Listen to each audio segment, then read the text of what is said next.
دیکھیے دینی پروگرام پیغام اسلام پاک نیوز پر۔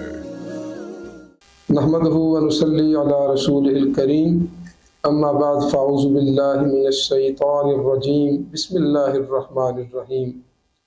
انما المؤمنون الذین اذا ذکر اللہ وجلت قلوبہم فاذا تلیت علیہم آیاتہ زادتہم ایمانا وعلی ربہم یتوکلون۔